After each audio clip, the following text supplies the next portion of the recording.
Hey, what's up YouTube? If you missed my recent video, a link to that video will be right here, or you can click in the description below. So today we're talking about a 4-year-old boy who was hospitalized by a 17-year-old, almost 400-pound gorilla. So this is how the story begins. One, I don't even understand why the kid is even climbing near this area, but the kid climbed near the railing in the Cincinnati Zoo of where the gorillas was, and he fell in. And then people just started recording.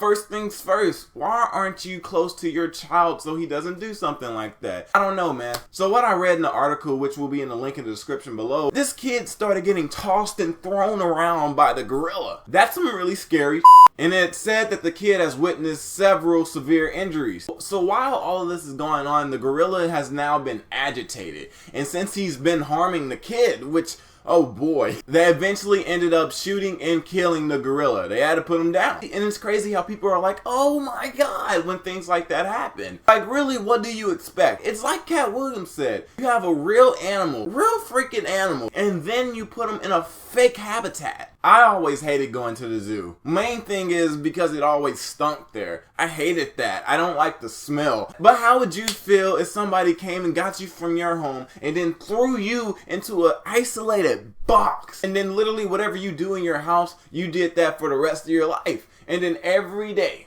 people come. They come with their families, their kids, and everyone. They're like, hey, look at that.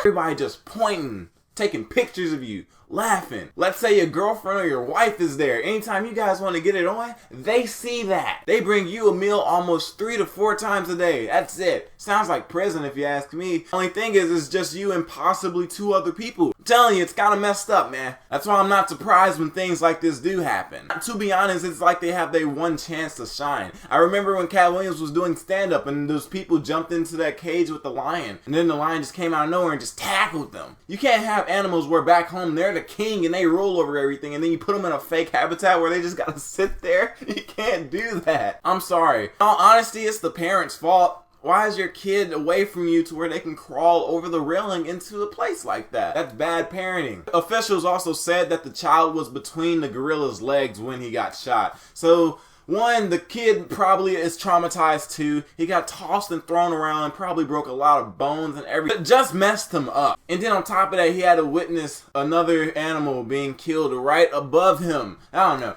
That's a bad experience all around. It's the parents' fault at the end of the day, and then it's also slightly some of the zookeepers' faults too. If you never took him away from his habitat, he'd never be there. And if the parent was next to their kid, they would have never fell in there. Everybody is at fault. Let me know what you think. Put gorilla in the comment section. And also, what would you do if somebody pushed you over a rail and you fell into that same pit with that gorilla? What would you do? Or if you don't want to answer that, imagine if someone took you from your home and placed you into an isolated box. Some pretty scary stuff, man. A lot of us don't know what we be doing to these animals out here. But that's all I got, though. If you're new here, hit the subscribe button. And until then, I hope you all have a nice day. Finish or y'all done? Bruh. Pimp Squad Club.